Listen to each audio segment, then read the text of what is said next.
cuties. I'm Lanikia, and you're watching What Happened on the Soaps. This is the Young and the Restless edition. All right, guys, today is Friday. Yay! October the 7th, 2022. And let's just jump right into this. On a scale of 1 to 10, I'm going to give it a 7.5. We see Sharon and Adam. And she tells Adam, I know it's not my business, but I'm concerned about Chelsea. And she says everything that Adam has been thinking, that Chelsea is using Johnny as a clutch to try to fill herself because she's missing something in her life. And so she's trying to fill that void with Johnny. She used Connor to kind of balance herself and help pull herself out of dark places. And now she's just like, if I could just get Johnny and everything would be okay. And they don't think that's fair to Johnny. And they don't think it's fair to Connor. But every time they try to mention that Chelsea needs to speak to someone, she blows up. And Sharon is just concerned because she says she's not well, Adam. And Adam says, I don't know what I can do. I've tried to talk to her. I've told her that she needs to get some type of help, but it does not go over well. So they, at this point, they just hope for the best for Chelsea, but they don't know what to do because she's not open to receive the help that she needs. So then we see Chance and Abby. And so they're sitting there, and she tells Chance that she does not want Devon's father, Tucker McCall, around Dominic. And he says, don't you feel like you're taking this a bit too far? She said, no, if you understand how dangerous he is and manipulative he is, you would feel the exact same way. No, I don't want him around Dominic. So I need you to back me up on this. And I feel like Chance, their relationship has not been the same since he had to cover up what Victor did. And so he just says people can change. You of all people should know that you are able to change. So why can't we give Tucker a chance to see, that maybe he has changed and he does want to be in Devon's life and wants to get to know Dominic. But she just like, you need to back me up on this. I said no. And then so, he's just, I feel like Abby is she's like Victor. She demands so much of someone, their loyalty and but when they don't give it to her the way she wants it, she doesn't like that. And right now Chance is not giving it to her that way. And so he says, because she says, I don't think you're taking it seriously enough and understanding, like, you need to back me up. Why can't you have my back? And he says, work and my family are my priorities. And she said, well, I'm glad we made number two. And he said, it doesn't matter which order I put it in. You know what I mean? Like, you're my priority. And then he says, I have to go to a meeting. And she said, I thought your meeting wasn't for hours. He said, I must have missed up. Well, that man don't want to be around you, girl. He said, I don't want to have to deal with this arguing. Plus, I mean, he's proven himself to you. He went against his own ethical beliefs and covered up what Victor did, even though that's not what he really wanted to do. And you're still questioning whether he puts family first or not. Like, I don't understand it. But anyway, so then when Chance leaves, Devon comes up, and Abby was like, she's still talking bad about Tucker. And I'm like, that's Devon's bio dad. Like, hold your tongue on some things. That's why Diane. But anyways, it's just like, hold your tongue about some things.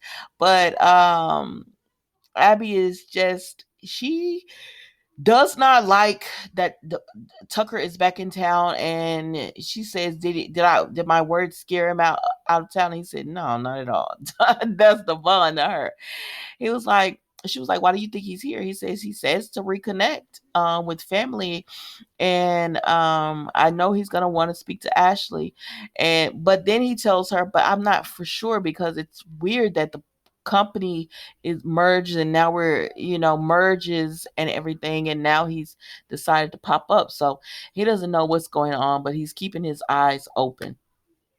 We move on to Johnny and Billy, and they're sitting down at Crimson Light having a drink, coffee and muffins and Billy asks Johnny, "Why are you not eating your muffin?" He said, "You and mom have the same playbook. Stuff me, and I'll bury my emotions in food." And so he tells him, "I'm sorry." And I'm going to cut to the chase on this. Johnny just says, "I want things to stay the same. Okay, Chelsea's my mom, but nothing has to change. I don't want to get to know her. Now I just know who my bio mom is. I wish I didn't find out, but since I know, um, I just want you to promise me nothing's going to change." And so Billy says, "No, nothing's going to change." Victoria feels the same way. She wasn't there, but you got from just them talking that she feels the same way. And he says, "Good." And he was like, but he was very adamant that nothing changed. Now Chelsea is lurking in the background, so she hears Johnny saying this. I don't know what part of this Chelsea did not understand, because she heard Johnny repeatedly say he doesn't want to get to know her. He doesn't want anything to change. Victoria is his mom, Billy is his dad, and that's what all he wants. And then he tells Billy, "I have to go meet and in the park." And Billy is like, "I'll drive." He has to go to school, and Billy is like, "I'll drive you." And he says, "No, no, no, you don't have to drive me. I can walk, because we're not gonna at school. We're gonna meet in like a park area or somewhere of Genoa City's park." And he said, "Okay." So he goes to that bench that everyone's been at, and Chelsea pops up. And I said, "Baby, this is weird, Chelsea. Leave this young man alone." And she says, "Hi, Johnny." And she was going to sit down beside him. And he gets up and moves across to the other bench. And he gets on his phone. He's tying his shoe. He's doing everything to avoid her. But she keeps just talking to him. And she says, "Thank you for being so kind to your little cousin," because she was about to say brother, and Johnny just lets her know, "Hey, I know who you are, and I don't want to know you." And she says, "I just thought that it would be better for us to tell you, so you don't find out from a stranger." He said, "So you're behind this? You're behind giving me information I didn't want to know?" And she says, "No, it was me and your parents." He said, "No, but you brought it up." And he says, "I don't know what you're wanting from me, but I don't want to know you. I have a mom and you're not it." And she says, "No, I'm not trying to be your mom. I just thought that you and Johnny would get to know each other as brothers." And he said, "We're not brothers. That's my cousin. We were just fine as being cousins." And that's all we needed to know. So whatever you have going on, ma'am. Oh, y'all know I'm paraphrasing. Keep it. I don't want it, is what he told her. And so he jets off. And so Chelsea is like looking out, depressed, and Chance comes up and he sees her looking at the kids playing and says, "Man, just to be that innocent and not have any worries." And she says, "It's the adults who mess it up." And he could tell that something's going on with her, and she really needs a friend or to talk. And so he said, "You want to go to Crimson Lights with me? I was just about to grab some coffee." And she was like, "Sure."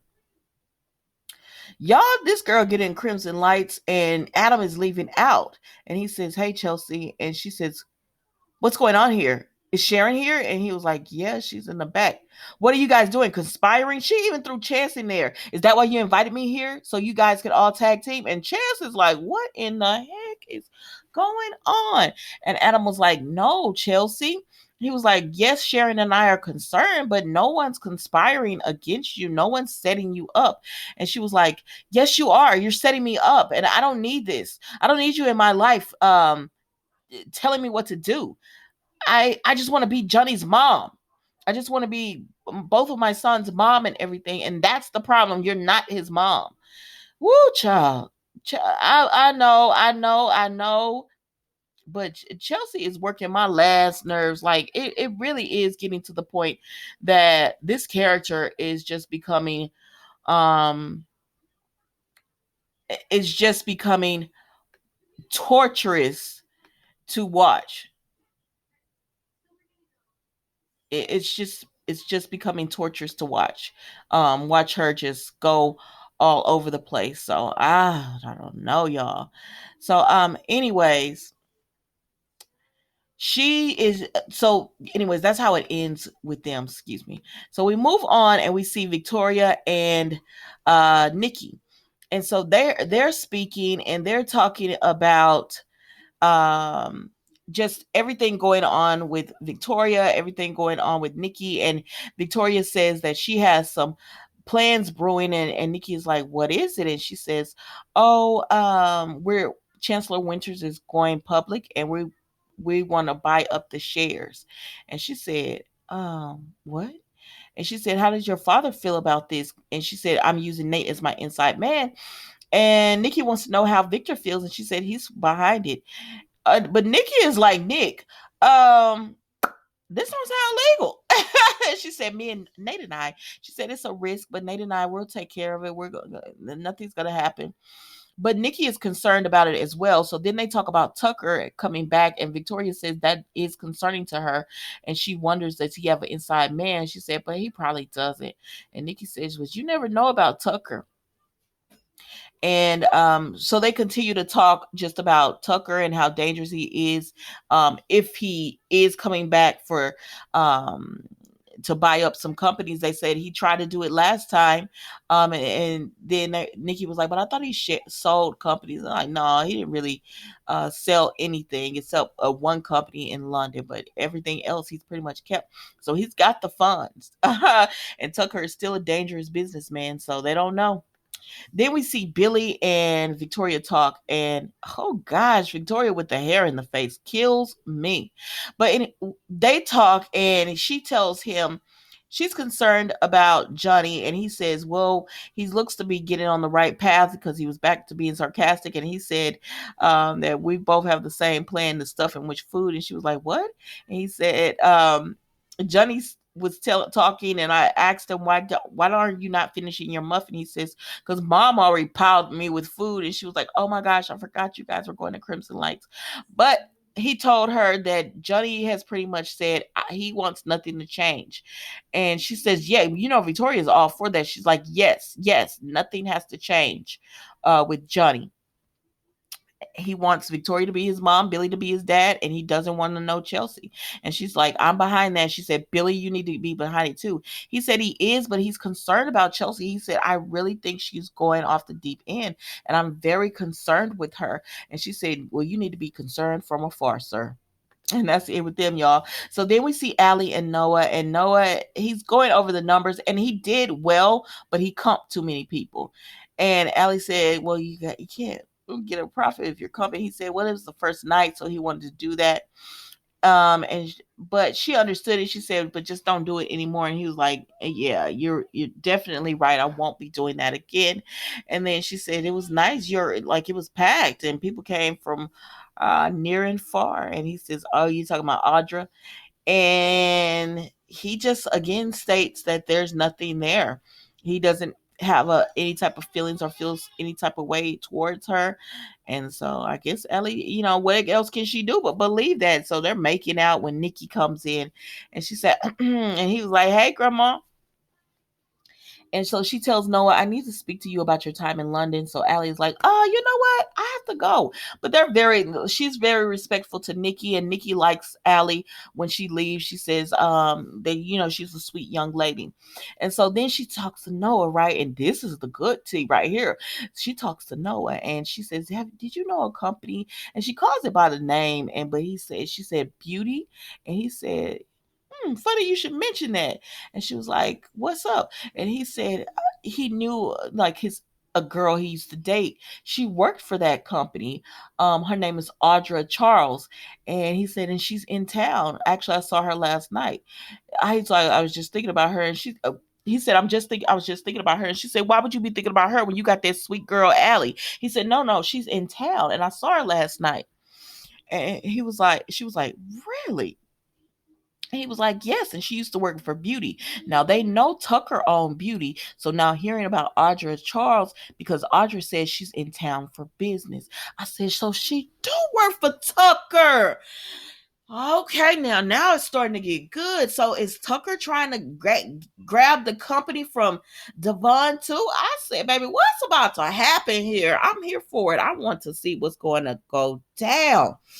So she said, that's interesting. And Noah was like, yeah, it is. It's really intriguing that all these all these players have come at the same time. So it's Diane, it's Audra, it's Tucker. They're all come at the same time around the merger of Chancellor Winters.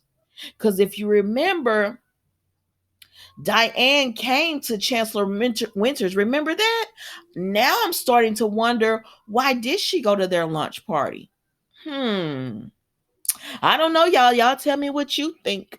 Because I don't know, guys. It's starting to get really interesting, and I want to know like what this all means. Because, but I know Tucker is after Ashley, right? Um, but why is he going so hard? Does he just like her like that, and that's why he's going hard? I don't know. We'll find out. We'll find out, cuties. To next week, I guess. But anyways, that was the Young and the Restless today, guys. Don't forget to like, comment, and subscribe to the channel. And I will see you on Monday for all new episode. It is the weekend, guys. Be safe, be blessed, and enjoy yourselves. Thank you so much for watching. Goodbye.